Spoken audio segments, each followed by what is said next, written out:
Bienvenue. On est entouré de chimie sans même s'en rendre compte, que ce soit dans notre cuisine ou dans nos produits de nettoyage. Il y a des solutions chimiques partout. Mais comment est-ce qu'on peut percer leurs secrets, savoir ce qu'elles sont vraiment? Aujourd'hui, on va explorer ce monde fascinant des acides et des bases grâce à un outil absolument essentiel, le pH. Allez, c'est parti. Alors, tout part de ce qu'on appelle les solutions aqueuses. C'est un nom qui peut paraître un peu savant, mais en fait c'est très simple. C'est juste un mélange qu'on obtient quand on dissout quelque chose dans l'eau. Pensez au jus d'orange, à l'eau de javel, ou même à l'eau toute simple. Elles ont l'air différentes bien sûr, mais leur véritable identité chimique, elle, reste invisible à l'œil nu. Du coup, la vraie question c'est comment on fait pour les distinguer de manière sûre et scientifique? Il fut un temps, à une époque où la sécurité en chimie était, on va dire, un peu plus folklorique, certains avaient une méthode, goûter. Après tout, on sait bien qu'un citron est acide parce qu'on le goûte. Mais est-ce que c'est vraiment une si bonne idée de faire ça avec une substance qu'on ne connaît pas? Alors là, la réponse est simple et elle est catégorique, jamais. Il faut être très clair là-dessus. Goûter une solution chimique inconnue, c'est prendre un risque énorme. Ça peut provoquer des brûlures très graves ou un empoisonnement. C'est une pratique à bannir complètement. Il nous faut donc une approche bien plus intelligente et surtout bien plus sûre. Et justement, cette approche, cette clé qui nous ouvre les portes de la compréhension, c'est le pH. Le pH, c'est l'outil qui va nous permettre de classer toutes ces solutions sans jamais avoir à y toucher, et encore moins à y goûter. C'est un peu le langage universel pour décrire leur caractère, qu'ils soient acides ou basiques.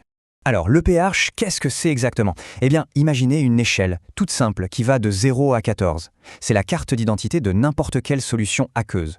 Chaque chiffre sur cette échelle nous dit tout ce qu'on a besoin de savoir sur sa nature profonde. C'est un outil direct, efficace et vraiment puissant. Bon, d'accord, on sait maintenant ce qu'est le pH. La question qui vient juste après, c'est logiquement, en pratique, comment on le mesure?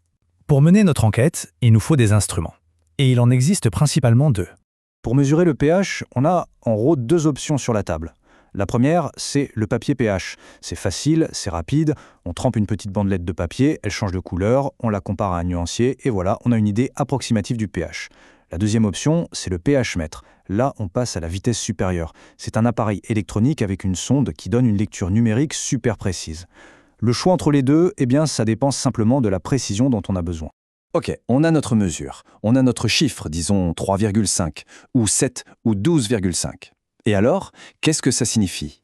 C'est là que l'échelle de pH devient vraiment intéressante. Elle nous permet de ranger n'importe quelle solution dans l'une des trois grandes familles chimiques. Commençons par le point de repère, le centre de l'échelle, le point d'équilibre. C'est le chiffre 7. Si une solution a un pH de 7, pile, on dit qu'elle est neutre.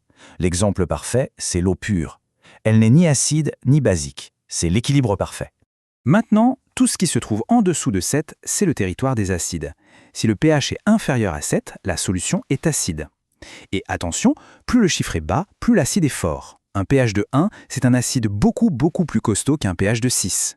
Et de l'autre côté du miroir, c'est la même logique.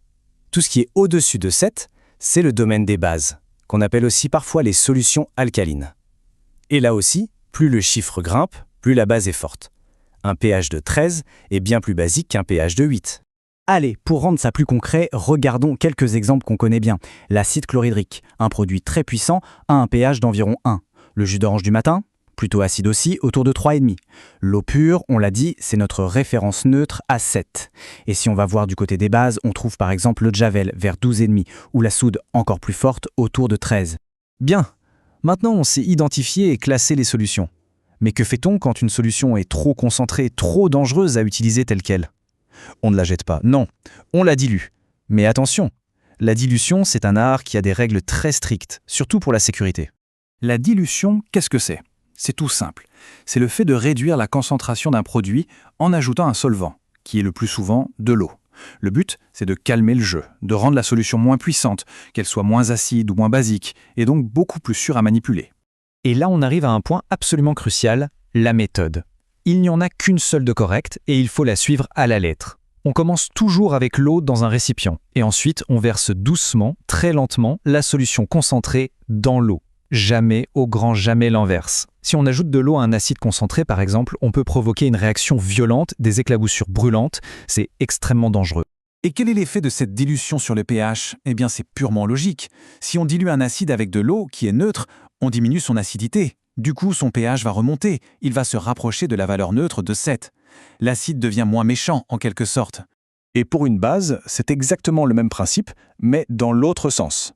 En diluant une solution basique, on réduit sa basicité. Son pH va donc descendre pour se rapprocher, lui aussi, du fameux 7. Que ce soit pour un acide ou une base, la dilution nous ramène toujours vers le centre, vers la neutralité. On a vu l'identification, la classification, la dilution. Il est temps de parler de l'aspect le plus important, celui qui est au-dessus de tout le reste, les règles de sécurité. Et là-dessus, ce n'est pas négociable. La première ligne de défense, avant même d'ouvrir une bouteille, ce sont nos yeux. Il faut savoir lire les étiquettes. Les produits chimiques dangereux ont des pictogrammes, des petits dessins universels qu'il est vital de reconnaître. Le symbole corrosif, avec la main rongée, ça veut dire risque de brûlure grave. Le point d'exclamation, c'est nocif ou irritant. Et l'arbre avec le poisson mort, ça nous alerte d'un danger pour l'environnement. Au-delà de ces symboles, il y a les bons réflexes, les habitudes à prendre. C'est un peu comme une checklist. D'abord, on lit toujours l'étiquette. Ensuite, on s'équipe. Blouse, gants, lunettes de sécurité, c'est le minimum. On l'a déjà dit, mais on ne le répétera jamais assez, on ne goûte rien, on ne respire pas les vapeurs directement, on ne joue pas non plus à l'apprenti sorcier en mélangeant des produits au hasard, et enfin, on pense à bien ranger et à bien jeter les produits pour sa propre sécurité et pour celle de la planète. S'il n'y avait qu'une seule et unique règle de sécurité à retenir, ce serait celle-ci. C'est la règle d'or de la dilution, à graver dans sa mémoire. On verse toujours le produit concentré, acide ou base, dans l'eau, et jamais l'inverse. Finalement, comprendre le pH, c'est un peu comme mettre des lunettes spéciales qui nous révèlent un monde invisible. Ça transforme des liquides ordinaires en substances avec une identité, avec des règles et des dangers bien précis. Ça nous oblige à regarder les choses un peu différemment. Et ça nous amène à nous poser la question, quelles autres forces invisibles, régies par des lois tout aussi précises, façonnent notre quotidien sans même qu'on s'en aperçoive ?